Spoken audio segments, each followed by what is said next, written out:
Hello and welcome to Subject to Change with me, Russell Hogg. My guest today is Peter Pomerantsev. Peter is a journalist and TV producer, and he's also visiting senior fellow at the Institute of Global Affairs at the London School of Economics. He's also the author of the two books we're going to talk about today. The first is Nothing is True and Everything is Possible, which is the story of Peter's time working in Russian TV for about a decade from 2006. And the second is called This Is Not Propaganda, which is about how people are manipulated in the online world. So welcome, Peter, to the podcast. Thank you very much for having me. Actually, I introduced you as a TV producer and journalist, but is that something you're still doing now? It's a funny one. I'm definitely an author. Let's start with that. I'm definitely an author because I'm working on my third book now. So I think book one was, everybody's got one book with them. The second one was me checking that the first one wasn't a fluke. And now if I do the third one, I can really say that I'm definitely an author. So that's a thing. I now do more kind of research into propaganda and what we do about it at the LSE and also at Johns Hopkins University, where I teach a little bit as well. But a lot of the stuff that we're looking at, we're working with media. So we'll look at, how, the Russian or populist propaganda is working, and then we'll work with media to think about how do you produce content that does something about that. So it's a lot more audience analysis than I'm used to, a lot more sociology, but it's still then looping into the creative process. And the other thing that I do is even though I don't do TV so much because that's very time consuming, I still do a lot of radio documentaries. So I do a lot of podcasts for the BBC. Oh, really? So I do a lot of that as well. So I'm still drifting around media, but maybe slightly different position, spending much less. I don't spend my life in an edit suite, which was my life for many years. But I'm still thinking about media, and I'm still, I suppose so I don't mind. But no, I think TV producer probably not anymore. Author, yes, and kind of, media, whatever, a bit of everything on media. Are you able to say what your third book's about yet, or do you want to keep that quiet? No. I mean, it's not a secret. I mean, it's. I don't want to get into the complete details, but it's a Second World War book. I feel that we don't have enough Second World War books. That it's a barren, it's a barren field, and so I've got to plough that lowly furrow. And is it going to be based in sort of the Soviet Union or the Ukraine? Is that your area of specialty, or what is it? I mean, I know you don't want to say too much, but... No. It's about propaganda in the Second World War, and about kind of like, it's about sort of like, what do you do about Nazi propaganda? And it's not, I'm not a historian, so I think I'll probably be, I'm reading a lot at the moment, but I think I'll probably be, looking at the parallels between Nazi propaganda and now, but also I'll interview a lot of historians. I'll probably approach it a little bit like a TV producer in that sense. Yeah. And a documentary maker. I'm certainly not going to become an overnight Sir Richard Evans, but so I might go and interview Sir Richard Evans. Sure. But my question is, how did Nazi propaganda work, and what can we learn about its weaknesses, and what can that tell us about the weaknesses of propaganda today? That's kind of the quest that I'm on. My father always said that he thought British propaganda was pretty effective. So are you going to look at propaganda which came out from Britain and from, the Western powers? Exactly. Yes, that's part of it. That's a big part of what I'm looking at. Exactly. Yeah.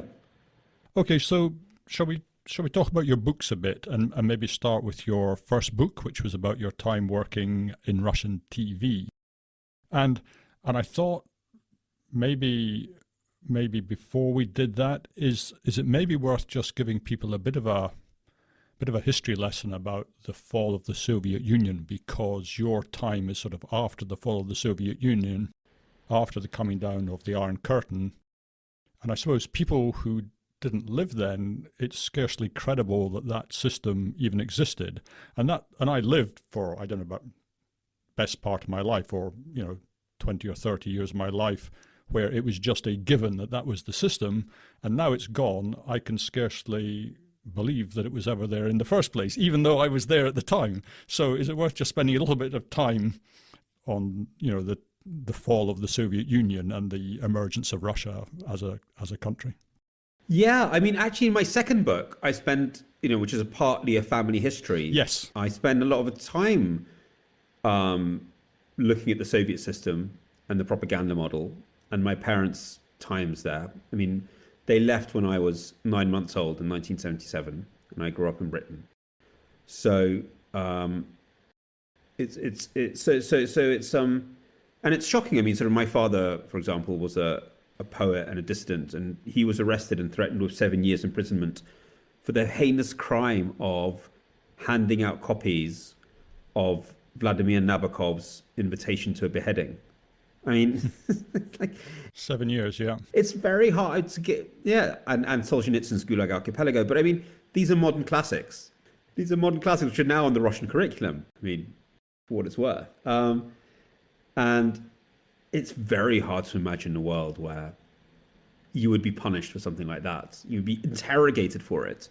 You would be, you would tremble as you handled these books and you gave them to people, and giving them to people put them in terrible danger. I mean, it is all nuts. It's nuts. And it's nuts that now people will tell you things that, oh, well, there were some good things about it. Well, sure, there were. But what are you talking about? It was a nightmare. It was a horrible, horrible dictatorship nightmare that nobody believed in, apart from a couple of Westerners, I think, by the 1970s. It was a deeply, deeply cynical system, but which was a system, and therefore, had its own kind of hierarchy and its own ways of success. And in which propaganda played a very strange role by that time, in the sense that it was all pervasive, strict censorship, foreign media was largely banned, and sort of like the radio, which was the main form of communication, was sort of censored with jamming. Again, it's hard to imagine that. I mean, Russia today is nothing like that. I mean, it's a world with a very restricted media system, but you can get anything you want. I mean, it's all there. It's all online. Right. So you can access the BBC or Radio Free Europe, with no trouble. So yes, it is hard to imagine this world where these very basic freedoms were stifled, and people ran huge levels of danger for the most basic dignity. And it's funny. It's we have all these books about Nazi Germany, and I'm writing another one now. We have very few about the Soviet Union. It hasn't, there's very little of it has been kind of popularized. And maybe that's because it was very recent, by the way. I'm very interested to see how Ben McIntyre has started writing about the Cold War now. Yes. Which is, I think, as we get a bit further away, I think we'll actually get more books about it. I think we're starting to see more. It was just a bit too close. The people who were in it, they wanted to forget about it. And it was just a little bit too recent to be dramatic, because it was just still news rather than history. And I think now something's changing. And I think we're going to see a lot of revisiting of that. But what we need is like children's books. I mean, so my kids are growing up and there's all these books about the awfulness of Nazi Germany that they can read. Mm. And there's nothing about what it was like in the Soviet Union. I think there's one book that I found. There's nothing. I mean, there's so few films. There's Enemy at the Gates is like the only sort of like Hollywood film about the Russian version of the Second World War. So I don't know. I think that'll change. I think as it becomes history, it'll start becoming more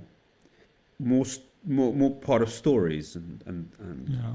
But at the moment, you're right. There's a lot of like it's neither there nor it's not well covered. I saw Ben McIntyre talk about his book. I think it was Gordievsky. I maybe got the name wrong, but the guy who had that sort of incredible escape from Russia through Finland, I think. And it was just an extraordinary story. One of the most enjoyable hours I spent in my life, I think, listening to him talk about that. Exactly, and he's a man with a terrific sense of the pulse of the market, so to speak. And plus, it's not only that. I don't know if you've noticed, there was this very successful podcast about a kind of CIA plot to plant a song, the Scorpion song, Winds of Change. I think it was called Winds of Change, in the Soviet Union, and its role in bringing down the Soviet Union. But again, the Cold War was the setting.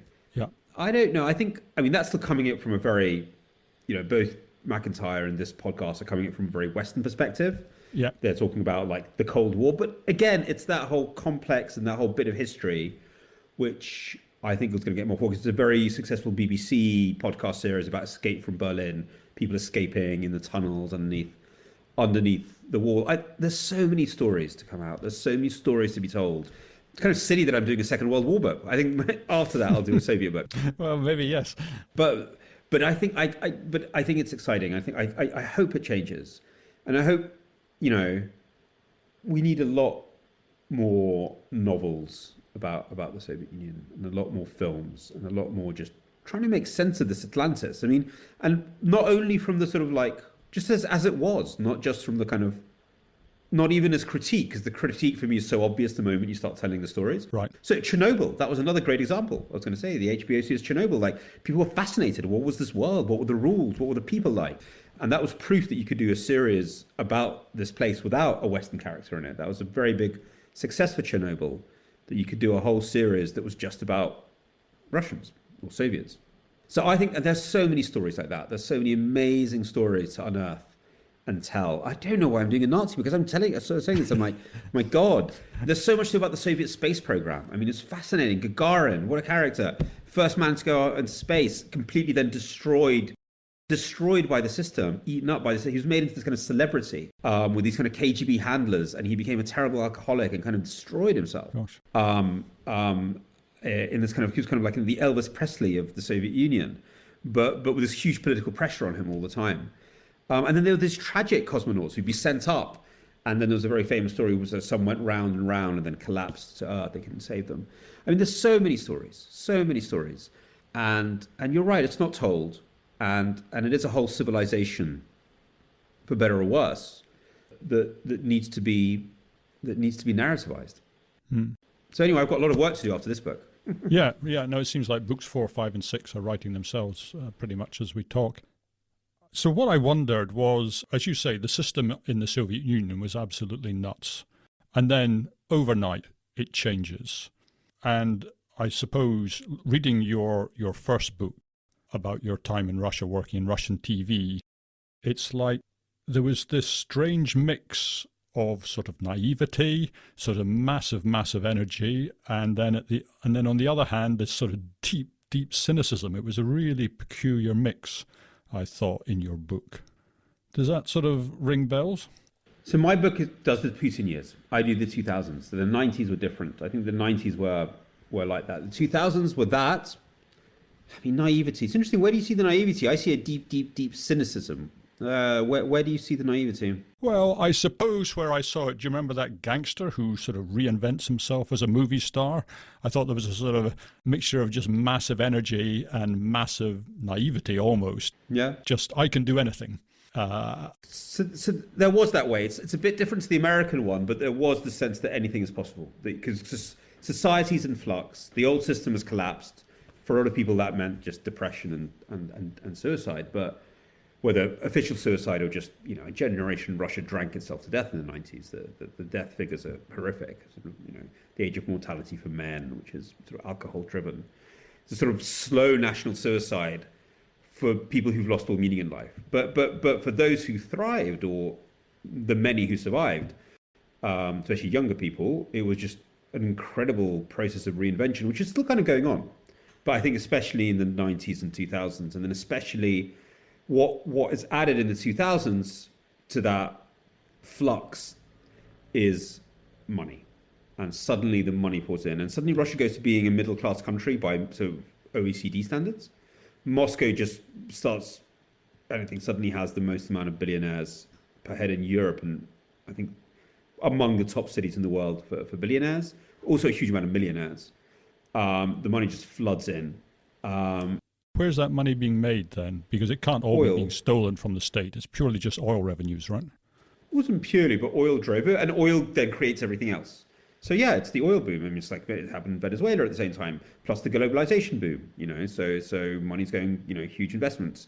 No, it's not just oil, but oil was oil and gas were at the core of it, and that made everything else possible. So that means, because the oil and gas was so big, that meant the banks which were connected to the oil could underwrite media companies. Advertising sprang up in order to service the oil. I mean, it created a whole economy. But it wasn't just that. No, Russians are obviously very talented and good at many things. But it was oil, gas, and yeah, it was extraction industries were completely at the core of the economy, and sort of like I think prices per barrel went from what 20 per barrel up to 100. I think over 100 at one point, and that was the engine without a doubt. It was the oil prices, and so yeah, and so money was added to this mix. So you had colossal energy and cynicism, but also reinvention, which I mean, it's not unlike Weimar Berlin, in the sense that life is a cabaret, that the old norms have gone.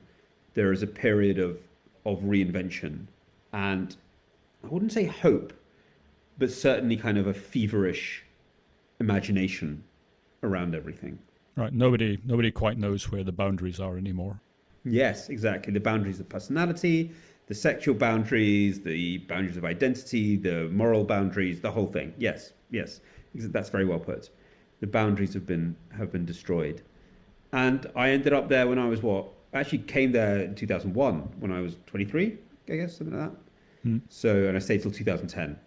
So I was 23, 24 when I arrived. Gosh, I thought you went there at 2006. I picked that up wrong from the book. So in 2006, I started working in Russian telly. So 2001, I came there, and I worked first for a Western think tank that was based there, doing very boring things like customs enlargement or something. And then I was like, fuck this. And I went to film school in Moscow. And at the same time as I was doing film school, I was working on sort of Western documentaries about Russia. So, and I did that till around 2006, 2004, whatever, something like that. Yeah. And then 2006 was when I decided I got an offer to work inside Russian TV, making sort of entertainment shows. And as someone who just sort of finished film school, but had also knew that if I went back to Britain, I'd spend like another 5 years trying to be a director. Here I was being offered to be a director straight away. Do you speak Russian because your parents come from the Soviet Union? Yeah. Yeah. So that must be great. I guess, and again, that's part of what I don't want to be, I don't know how this will sound, but it's part of the naivety, because the Russians see somebody from the West and they think, fantastic, I bet he knows a ton. Yes, there was that. I wonder if that's changed now, but there was definitely that. There was like, Western advertising, Western sort of TV industry, financial companies. There was definitely a period when Russians were like soaking up everything they could learn. And London especially had this aura. If you said you were from London, London at the moment in Russia, I think it still is that like this actually, is a bit like sort of Moscow for Chekhov's Three Sisters. Remember, they're like, to Moscow, we must get to Moscow. So for many complex reasons, London is associated with aspiration and success in the current Russian imagination. Also, therefore, you have to kill it as well. So it's both like you want to go there, you want to have your football club there, also you want to send your assassins there. It's this kind of like, I adore it, and therefore I want to kill it sort of relationship. It's very, very weird.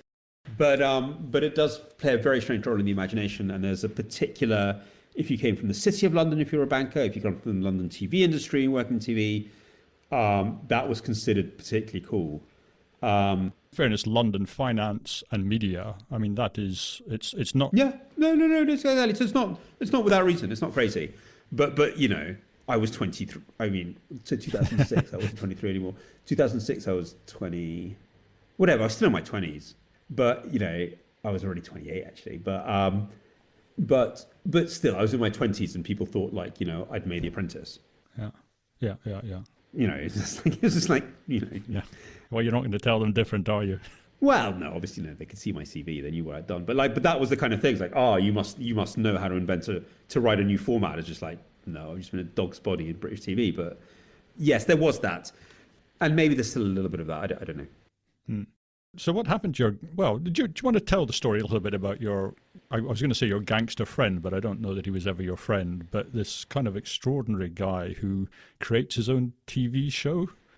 Yeah, he's one of my favorite characters in the book. So actually, I worked as an assistant producer on a Channel 4 documentary about him when I was still at film school, and went and sort of spent a lot of time with this guy. He was a fascinating guy and very symbolic, and he's in my book because he symbolizes a turn of Russian history.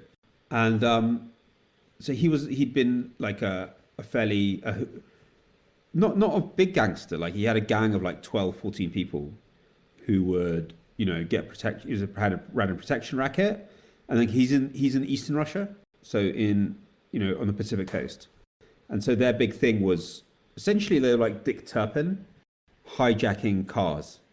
So a bunch of cars would arrive from Japan, or everybody there drives Japanese cars. So it'd be a lorry load of cars from Japan coming in, and him and his gang would walk out into the middle of the highway and point guns at them and stop the vans and take the cars. I mean, they were highwaymen. They took cars. And that was his thing. He spent half his time in prison. Right. In and out. The way he told us, like, he spent a lot of time in prison watching movies about gangsters. And he thought they were bollocks. They're like, none of these people know what it's like being a gangster. They thought they were nonsense. And it's interesting why he thought they were nonsense. He thought some of them were just like, had no idea about like guns and how you use guns. Like, that's not how you hold a gun. And then like a lot of times he was like, he had a problem because a lot of the shows, like, the gangsters had a conscience, and there's like, you don't do this job if you have a conscience. Like, what all these films about gangsters wrestling with their demons, like, we don't have a conscience. I mean, I don't think he used the word Soviet conscience, but he's like, I never feel bad about what I do, and nobody in this industry feels bad about what they do, because then we wouldn't do it. I mean, he was just like, what a ridiculous concept. Like, I don't think he used the word conscience, but he was like, why are they crying? Like, what? That's ridiculous. I mean, he was a complete sociopath. I mean, he was like a textbook sociopath. He did not understand empathy at all. But he comes across as quite charming in your book. Is that? Yes. He's menacing. He's menacing and charming. Right. Yeah. He's very suave. Yeah. But anyway, after the Channel 4 documentary, we stayed in touch, as you do, because he wanted to make it. He heard I was working in Russian TV. He was trying to make. So sorry, I should say the main thing. So afterwards, he came out of prison in 2000, at which point it was not, the whole gangster thing was ending in Russia, and he was like, well, I'm not going to become like a businessman or something. I want to become a movie person, and he started making TV shows about his own gangster years with his own guys as the gangsters, and he made this he himself made this TV series, like 12-parter, which was very badly made, but it had these moments of kind of like honesty, which were quite thrilling as well, and he'd done a very good job in teaching himself how to be a filmmaker just from like reading books about how you make films and watching videos about how you make films. And I think he had a professional editor work with him. It's like he hired a couple of people, but it was him. I mean, yeah. And he played himself, and he got the whole town involved in the shooting of the film. And the cops would be involved in the scenes about the cops. I mean, it's very, very confusing. The whole town was kind of playing it being a gangster to be in his films. And he was like a town hero. But he was very provincial. But he made these films or these series. Did they get shown, or what was the story? They get shown on local telly. They got shown on local telly, local cable telly in the Far East. Right. I mean, the way it was explained to us was that basically they came around and said, fucking show this or else we'll kill you. Or there'll be trouble. And so they're like, yeah, there'll be trouble. And so they showed it. But it did really well. I mean, we did lots of sort of like interviews with local people, and they're like, oh, he's told it like it is. He's shown the unvarnished truth. And he was a celebrity. He'd walk around and people would be like, wow, it's the gangster. And but he was trying to make it in Moscow when we met him, and nobody took him seriously in Moscow. Because in Moscow they have a real film industry and a real kind of like serious industry, and he tried to get stuff made, and like everyone just laughed at him. So he never made it into the big time in the end. No, so he started writing books, which were quite successful, like weird, first gangster books and then comedy books, like political comedy books. It was all very weird. But he didn't. I mean, we didn't stay in touch too much. Last I heard, he'd gone back to his bad old ways. I don't know to what extent he ever stopped his bad old ways, by the way. I mean, his whole spiel was that he's now an artist. I don't know to what extent he completely quit what he'd been doing before. But he was like having to lie low, I heard. I half expected you to say that he was the mayor of some town in eastern Russia. Yeah, I wouldn't be surprised, actually. I wouldn't be surprised. Why not? I mean, people transform themselves a lot in this as long as you prove your loyalty to the state, you can be a former gangster turned politician, no problem. But he was interesting because he was somebody who was also trying to reinvent himself in a new world. The Russian 1990s were dominated by gangsters. In the 2000s, they're dominated by films about gangsters, which is slightly different. It's a more self-reflective period in that sense. I suppose the gangsters are inside the system now; they're not outside the system. And you sort of told that terrifying story of Yana and her pharmaceuticals company and what happened to her. Do you want to sort of just explain to people there, because it's it just beggars belief. Yeah, it's actually very common in Russia. So Yana Yakovleva was is a businesswoman, new Russian success story, built up a pharmaceuticals company, family of academic chemists. It's like a pharmaceutical company that sort of made its money off sort of like cleaning products for factories. It's the sort of stuff that makes money and that you never think about. Sure, yeah. Industrial cleaners. And basically one morning she has this attack on her company saying, oh, well, first it was taxes. Your taxes are wrong, which is a classic way of bureaucrats saying, give us some money. They'll find something in your taxes, they'll come and say, give us a bribe. And then she didn't pay the bribe. And then they were like, no, come and, I'm talking very broad brushstroke here. And then they're like, no, we don't just want a bribe, we want a piece of your company, give us a percentage in the company. She was like, no, go away. So she'd been having this trouble for a while with them, but she thought she was safe because there's nothing dirty in any of her business. Usually they'll find something dodgy in your business and sort of like leech on that. So this is the sort of like, this must have been like 2006, 2007, that kind of period. And then one morning she comes in, I think she was at the gym, and these people turn up and arrest her. And she's been put under arrest. And she gets taken to the station, and she suspects it's to do with this whole thing, and it's just they want more money, they want another bribe or something. And she gets to the station, and they give her the sort of like what she's accused of. And she's accused of being a drugs tsarina. And she's like, what? What drugs? What are you talking about? And they're like, oh, that chemical that you've been making all this time? It's just been redefined as an illegal drug. And all these years you've been a drugs dealer. You just didn't know it. I mean, the whole thing is just beggars belief, But basically what they've done is taken the sort of the chemical that she used in her stuff and reassigned it as a drug, as an illegal drug. So suddenly she was under a drugs rap, which is fucking serious. And she just descends into this nightmare where she's being told there's trials saying you're a drug dealer. She's like, how am I a drug dealer? You've been dealing this stuff. And she's like, what do you mean? This is what I use in my business. And there's lawyers telling her different things. So they send her a lawyer saying, look, do a deal.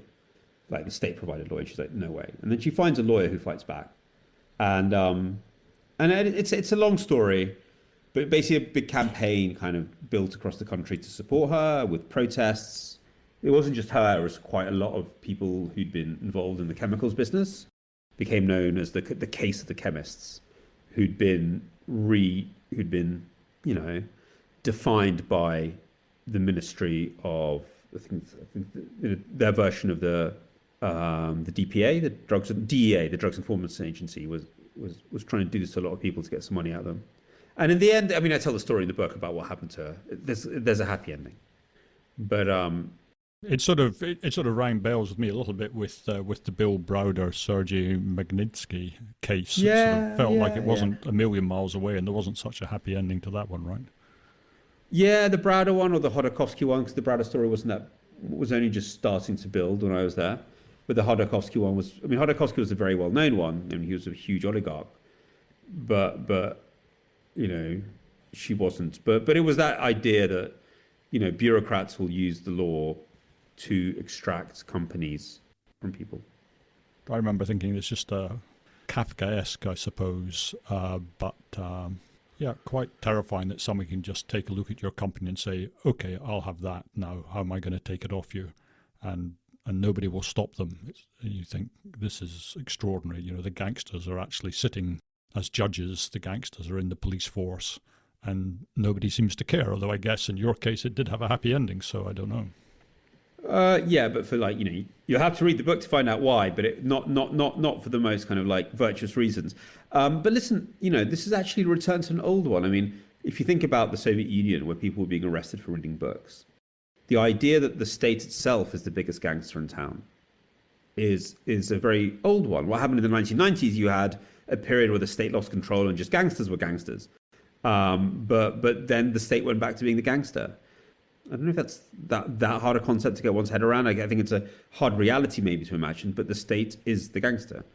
When you walk along a street in Russia, when you see a policeman, you're scared of the policeman. You know, it's the state which is the threat. I mean, maybe it's that way for a black person in America or in Britain. You know, maybe that's the way of thinking about. You know, when I was there, I was like, okay, maybe this is how a colored person in America sees a cop. When I see a cop in Russia, I'm like, fuck, what are they going to do? I'm like, what do I do? Do I get my bribe ready now? What are they going to how are they going to try to get some money out of me? Are they going to try to plant something on me? That's like, when you see a cop, you feel insecure, which anybody growing up in Russia will know as like a classic sense. Yeah. This non-stop sense of unease around authority.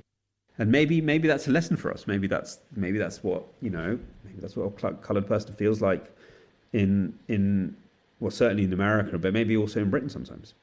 Certainly when I'm in America, which is not that often, they absolutely terrify me. The idea that you go up to an American policeman and say, can you direct me to such and such a place? I don't think I want to risk it. I don't get the sense that they see themselves as on a mission to sort of please the public. I don't feel intimidated by American policemen, but then I'm a nice English tourist. I go, hello, and they're like, oh, you're from London. So I don't get any beef. And then there was it was an interesting bit. I was just struck by there was such a lot of psychology in the book, and this sort of tearing out of the old buildings from Moscow.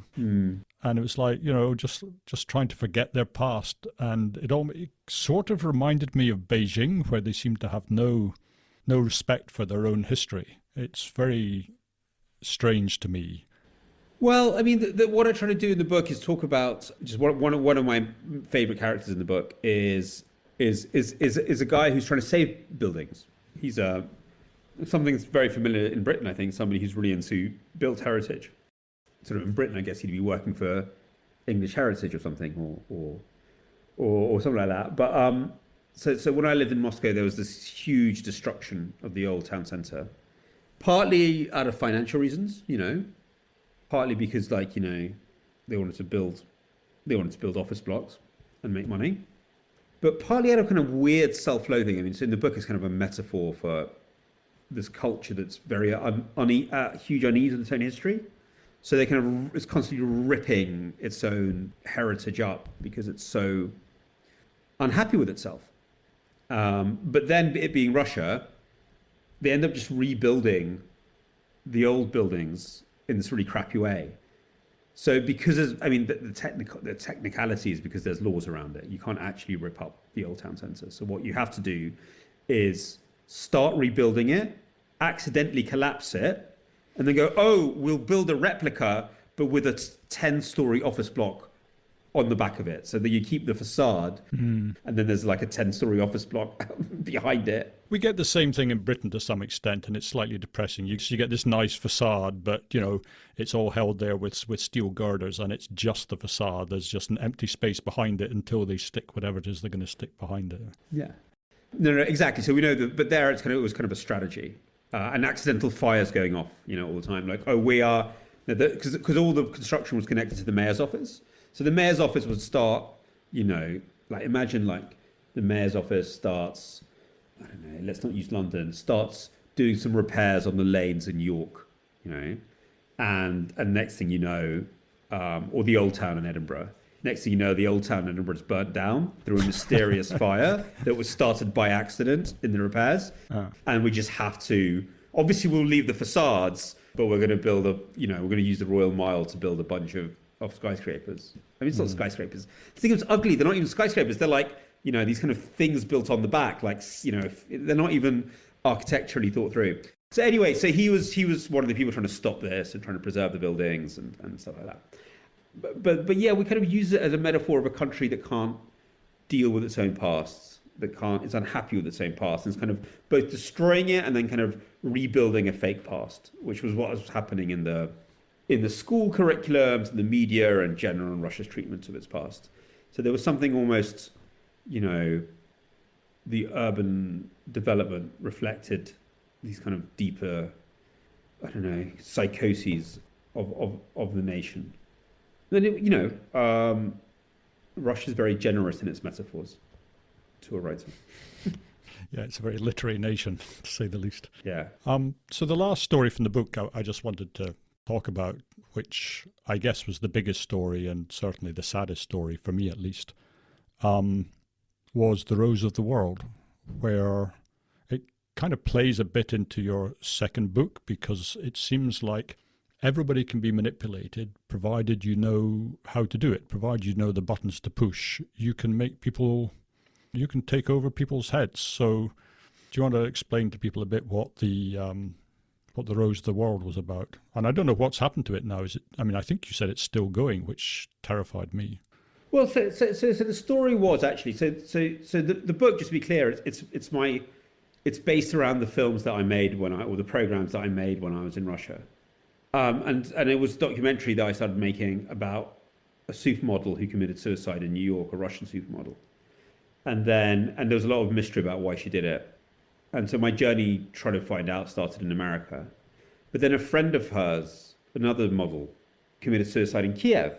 And it turned out both of them had been inside this sect-like organization. I wouldn't call it. I don't think strictly it's a sect. It's these kind of life coach training courses, which send people a bit mad. So actually, the technology of these courses was developed in America in the 1960s in California, called EST trainings and then LifeSpring trainings, and they're very popular in Russia, where there's this kind of thirst for psychology, and often cult psychology or pseudopsychology, because society is so unhappy and so unsettled and so in so much churn.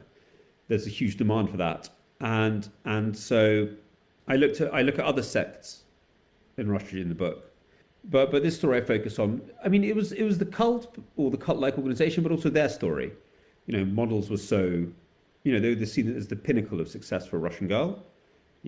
Russian models and Ukrainian models are incredibly, take up a huge amount of the global modeling scene. And these were classy models. They weren't like, they were all around a very dirty world now so one of the things that Ruslan had been at was parties at Epstein's Island, for example. So they lived in a very dirty world, but they were very successful in terms of Ruslan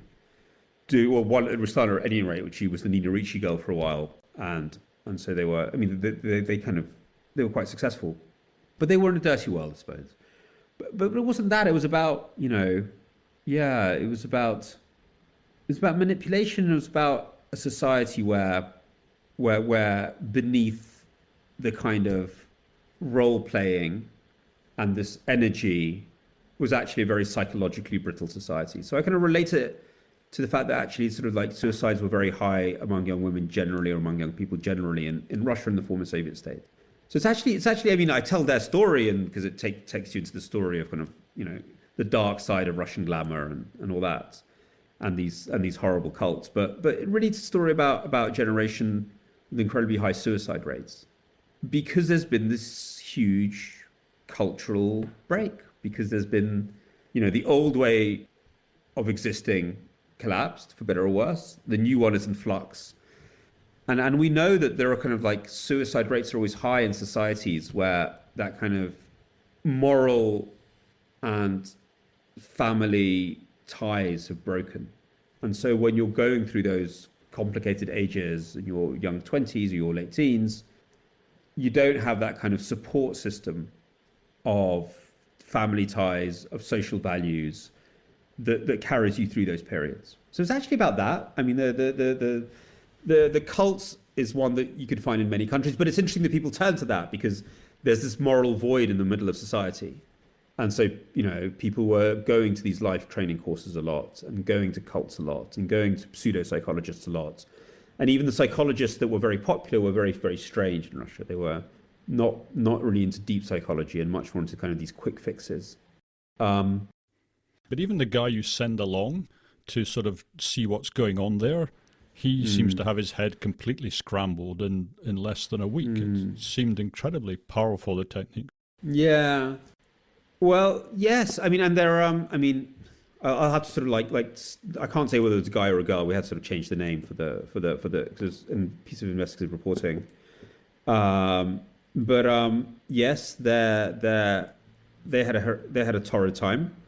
But then again, if you look at the research into these trainings across the world, that's not uncommon. I mean, a week is very brief, but it's again there is like this program of trainings is trailed with court cases and scandals in all countries. So it's I think what's very important in Russia, and they go largely unpunished because the court system is so corrupt, and there's less accountability. So in America they went bust. Right. And then France, well, they keep on getting reborn. They keep on getting reborn under new names, and in Britain as well. But in France, they were kind of like they were defined as a cult-like organization. So what I think the difference in Russia is because it's such an unregulated space, they can thrive, and there's such a demand for alternatives, they can thrive. And there's also this just like, I mean, when I interviewed people from there was just this stunning lack of care about the fact that people who went there had nervous breakdowns or even committed suicide, which again I think spoke just of a culture where nobody cares about the victims. I thought that was very Russian. I think in another country they would have been a lot more like, oh, how terrible, it wasn't our fault, we tried to help them. Here it was like, yeah, well, they couldn't cop it. This is a hardcore training. It's transformational. You're meant to become a new person. They just weren't strong enough to transform. It was pretty brutal. But it was really, I mean, that story was for me about this generation of young people who are just sort of dancing above a moral void and a cultural void in the kind of slightly old-fashioned sense of a culture that supports you and nurtures you. And they had nothing to turn to. In their times of trouble, they had nowhere to turn to. Everybody manipulated them. The men manipulated them. The modeling industry manipulated them. Their parents were just hopeless in this situation because their parents came from a different world and did not understand the new rules. Lots of people have a bad time in modeling, but they go back to mum and dad. And mum and dad can kind of help them. You hear lots of horror stories in modeling. Mum and dad couldn't understand what planet their kids were on. They were just in a different stratosphere. There was nothing connecting them anymore. And all they could do was watch with huge sadness as their children just went on to a different universe. And so there was nothing, there was nothing that you should turn to in that period of crisis. And, what they turn to is this thing that says it's going to help them become happier. And it's just the complete and utter loss. The most cynical thing ever that just rips out your soul and doesn't care what happens to you. But it was that. I mean, that piece was about. I mean, that's why it's near the end of the book. It's about that post-Soviet moral wasteland. But that was your last show, I think, because you went back to London. Yeah, I never finished it. I got too far into the story, and well, I finished one bit of it, and then the next bit somebody else had to finish. I kind of fucked it up. I mean, it was just a documentary. It wasn't a show. It was just a 40-minute doc. But I had a sort of I was very distressed by the end of it. It was a very, very, and that's like, I mean, that's a different story and one I keep on wanting to write about. But documentary makers, I mean, journalists generally, but I think especially documentary makers, we don't get given any psychological training about how to deal with the traumas of others. And when you're working on a project like that, or if you're working on something about terrorism or disasters or murders, you end up spending a lot of your time with the families of the victims and the people around them, and you end up taking on a lot of their trauma because there's something about the process of filming which makes you particularly intensely connected to them. And I wonder, maybe there's a bit of guilt because you feel you're using them in some way. Yeah. Oh, completely. There's that as well. There's guilt. You're helping them. You're using them. I mean, whatever. It's always a mixed up relationship in that sense. I think all journalism and filmmaking is actually.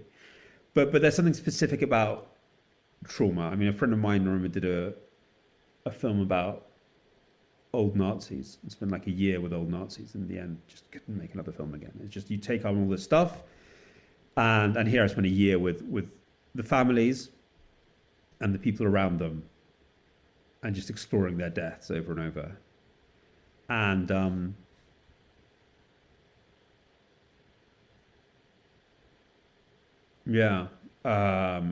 it wasn't a pleasant experience.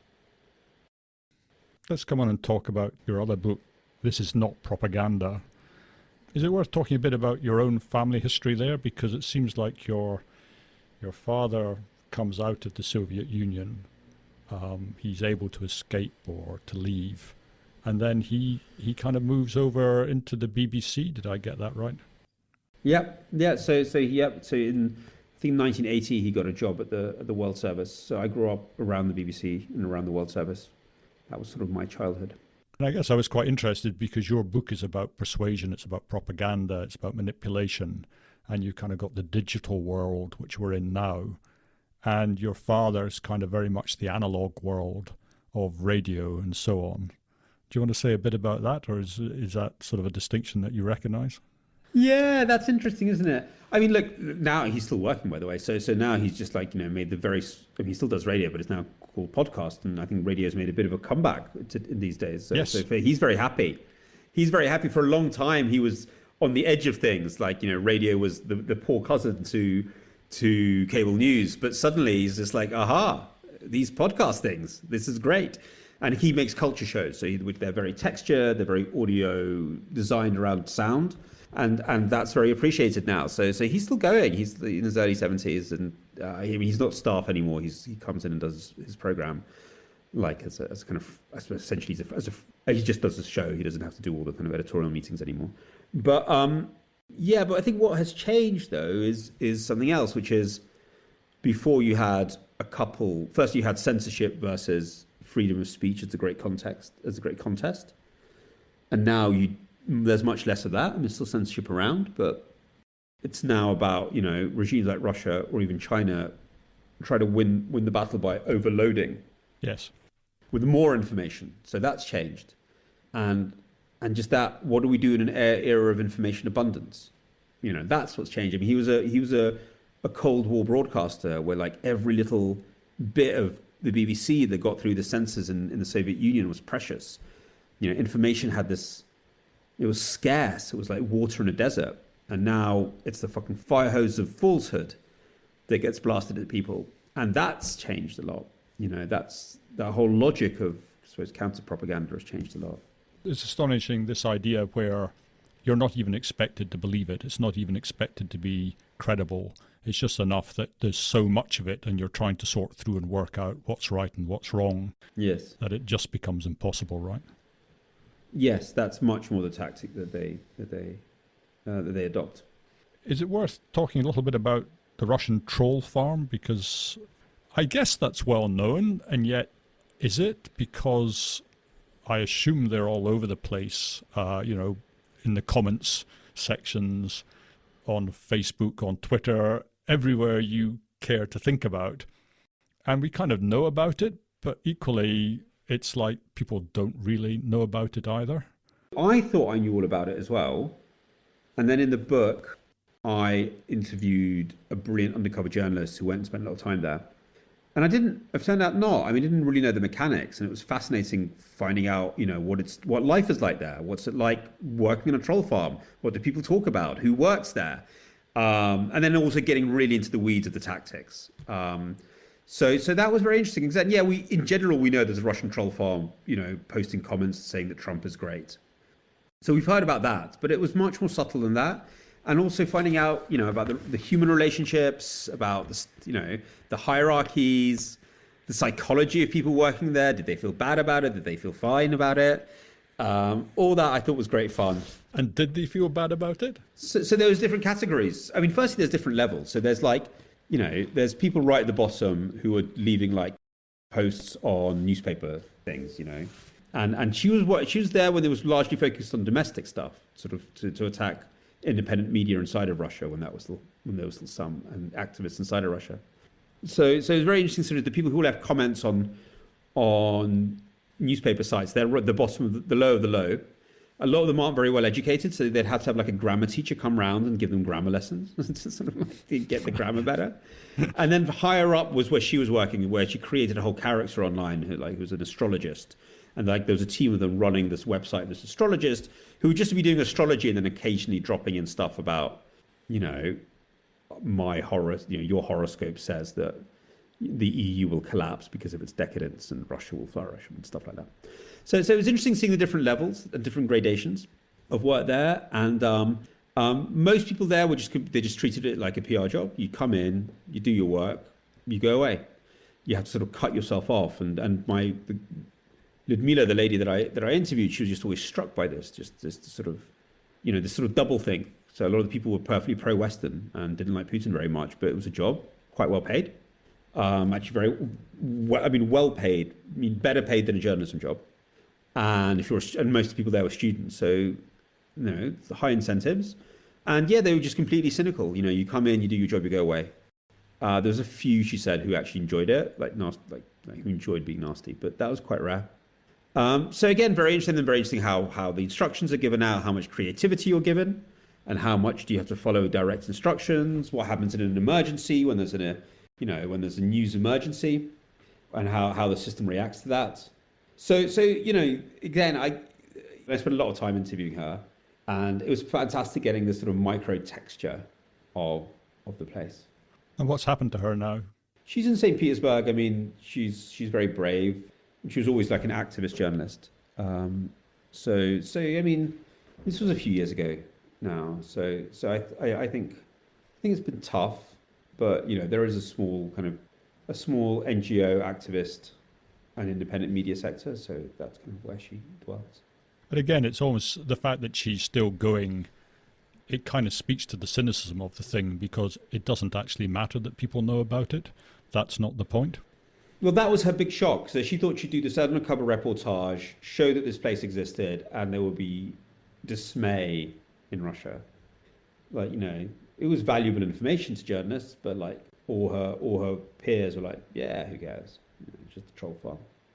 It'd been normalized. And that was part of her shock. She was like, hold on, this can't be normalized. This cannot be normal.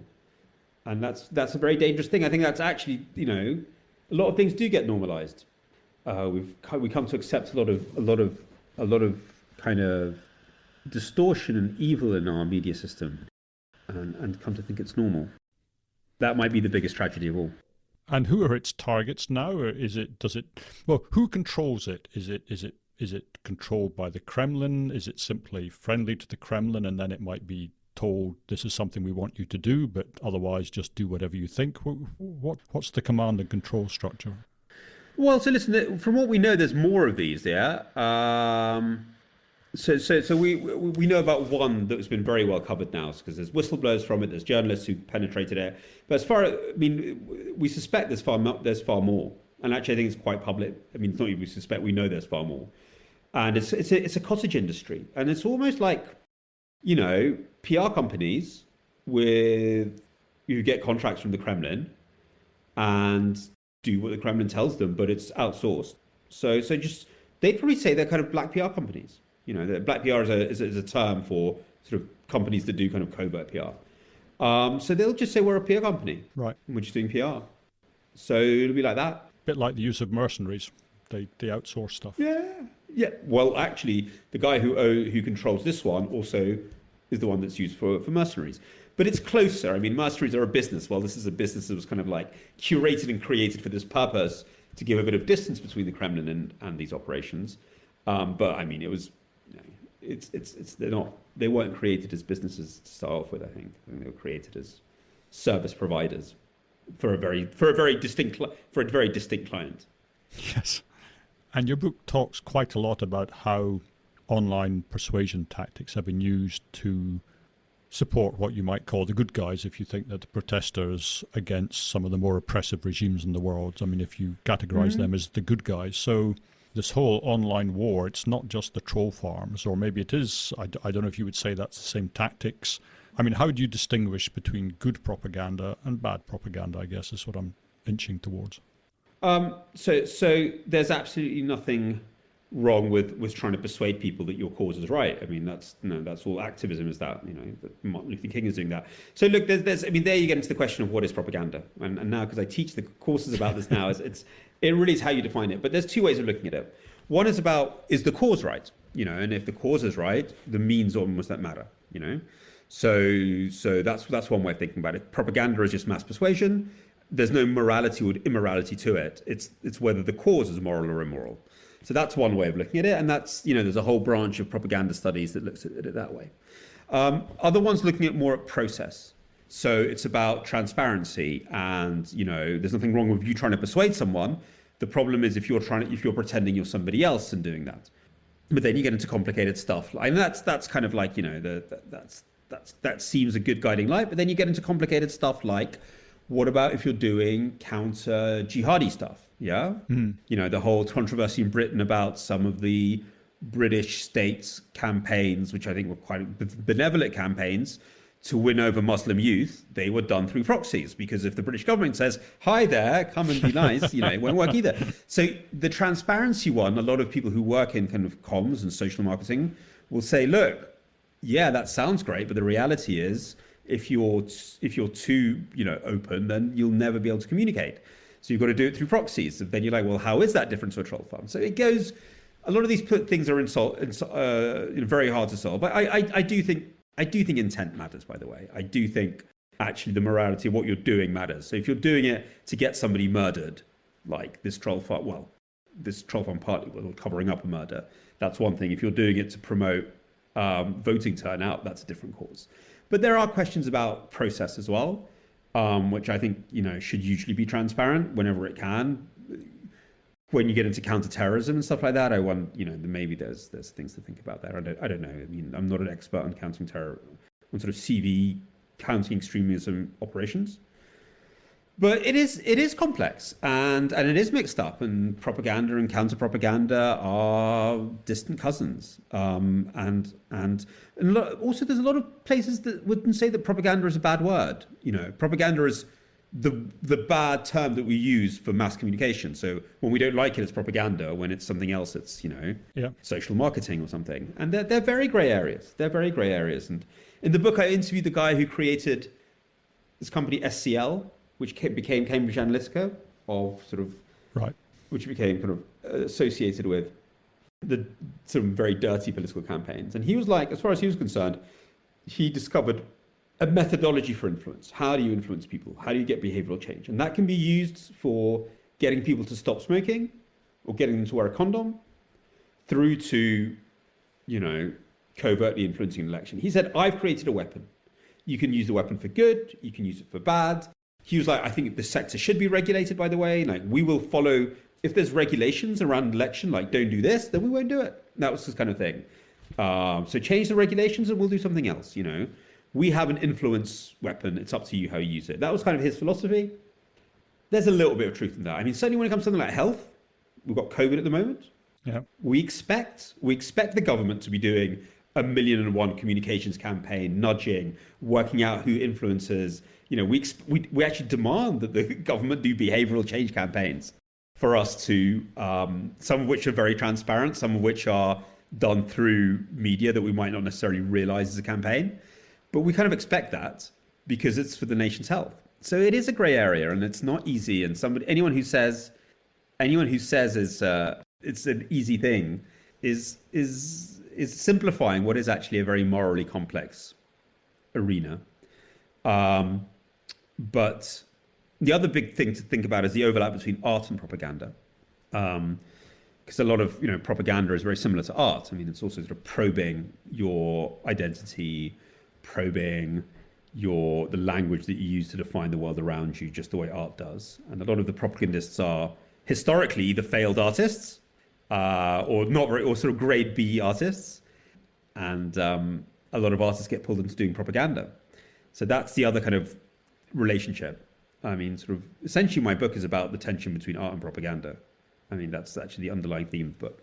Do you think there's something dead about propaganda that's not dead about art? Yeah. I mean, propaganda is taking those things and usually putting them to, taking those insights about people, climbing into that space between you, your emotions, and language and your identity, and then pulling that to somebody else's needs.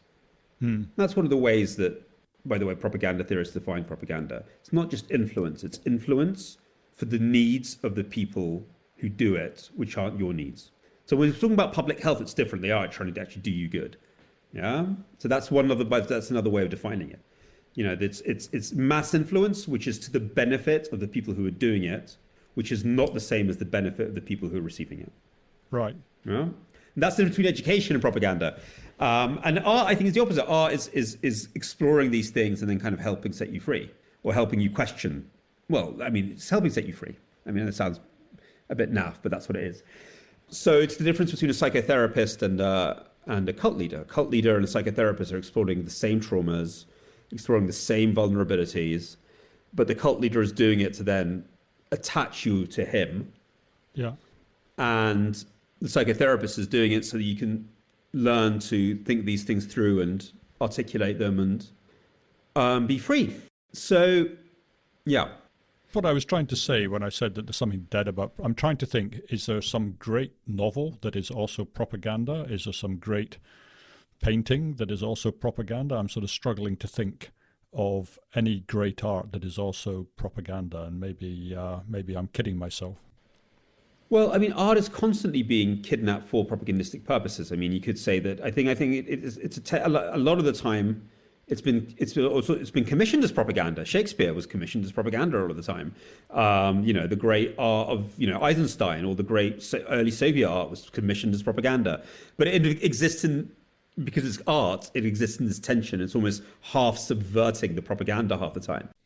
I was thinking about the historical ones. I mean, here's one about Henry V, for example, which is then often used as propaganda. If you go and read Henry V, it's a devastating critique of Henry V. Yes. So same as Eisenstein's films are kind of, most famously his film about Ivan the Terrible, which was meant to be praising Stalin, ends up being this incredible critique of Stalin because he's an artist and artists just start digging stuff up. So, and often when artists go and work for propaganda, as they did in the Soviet Union, it all ends very unhappily with suicides by Mayakovsky or death for Meyerhold. But then we're into Riefenstahl. So look, again, because they're similar, it's a very incestuous relationship. It's a dark and weird relationship. It's like the relationship of Gandalf and the other wizard and Saruman. Exactly. Artists are constantly being pulled to the dark side and then having nasty experiences when they do. But propagandists know that art is very close to what they do, and so they're always trying to seduce artists to go and work for them. And a lot of propagandists are bad artists. So whether it's Surkov, my guy in Russia, who writes these slightly naff postmodern novels, or it's Goebbels, who was a naff novelist as well. So there's a lot of overlap. They're both diametrically opposite and deeply related. So I guess in your book, I mean, I found it slightly terrifying. And I remember reading John Ronson's book, You've Been Publicly Shamed. I don't know if you read that book, but it's about how people have been shamed on Twitter. I haven't, no. I know his butterfly effects, but I don't know that one. It's terrific. And I thought after I'd read You've Been Publicly Shamed, that would be it. People would now stop doing Twitter pylons because they would see how damaging they were, how they could be attacking people who didn't really deserve it. And I thought, after people read this book, the world will change. And nothing changed, just things got worse and nobody paid any attention whatsoever. So I guess my question is there any chance that things will get better, or are we just stuck? I think. I mean, look, because I'm now also a slightly boring sort of, academic policy wonk as well, I do see progress. In terms of regulation, I think we're going to move towards better regulation of social media. I think it's a slow process because there's a lot of financial interests involved, but I think we're getting there. So I think there is a change in that.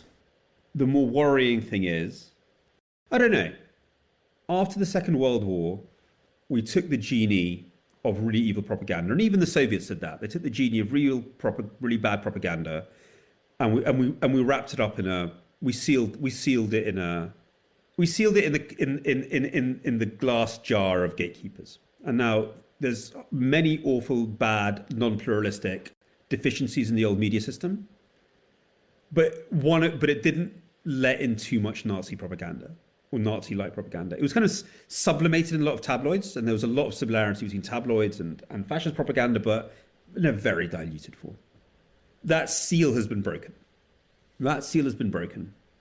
And the old evil has been let out again and normalized. And I don't think you can fix that with regulation. Regulation will help kind of make, it'll help with a lot of things. You only defeat that with competition. You compete with them.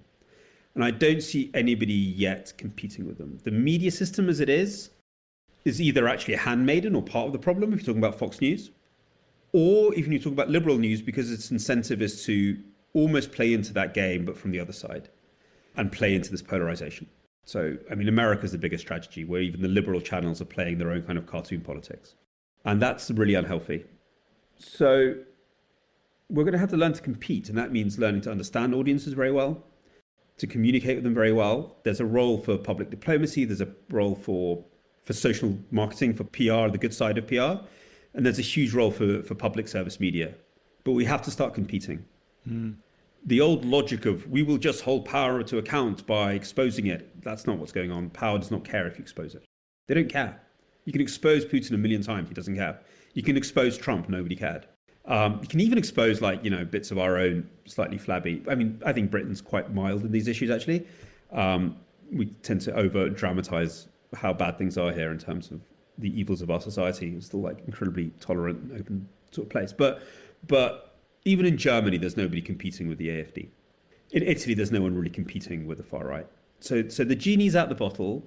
That which we agree that we will no longer do. And it's the old stuff. Radical dehumanization of the other, stirring up murderous hatreds. We said we wouldn't do that. And now the genie's out the bottle. And you're going to have to compete. And in order to compete, you're going to have people who are dedicated to doing that. And at the moment, those cadres and those institutions don't exist. Now that does worry me. At the moment, we're kind of just trusting that ISIS, the alt-right, Chinese, Russian propaganda are nothing as good as they think they are. And they make other mistakes, and they make institutional mistakes, and they subvert themselves by being stupid themselves. But I don't see anyone really competing with them. So that worries me. I'm sort of conscious that we said we would do an hour and we've run well over, and I know that you've got other things to do tonight. So, Peter, shall we just wrap it up there for tonight? I think so. I think that's fine. Thank you. I really enjoyed. Thank you for letting me blabber on. Are you going to cut this down? You're not going to give the whole thing, are you? Yes, I'm going to do the whole thing. All my shows seem to run always. I always say to people, it'll be about 45 minutes, and then it always seems to run to about an hour, 10 minutes. And I take out the ums and the ers, and when I say something particularly stupid, I take that out, but everything else stays in. So okay, good. All right. Well, thank you very much. I'm glad we did this in the end. Yeah, and thank you so much for your time. No, it's much. I mean, it's good for me as well. I will promote it assiduously on the evil social media platforms. Brilliant. Thank you so much. All right, man. Bye. Good night. Bye-bye. Well, that's the end of today's show. I hope you enjoyed listening, and if you did, do please join me for the next episode. And if you have the time, please do recommend me to your friends. And a share on social media, and maybe a review on iTunes really helps my guests get the audience they deserve. Goodbye for now.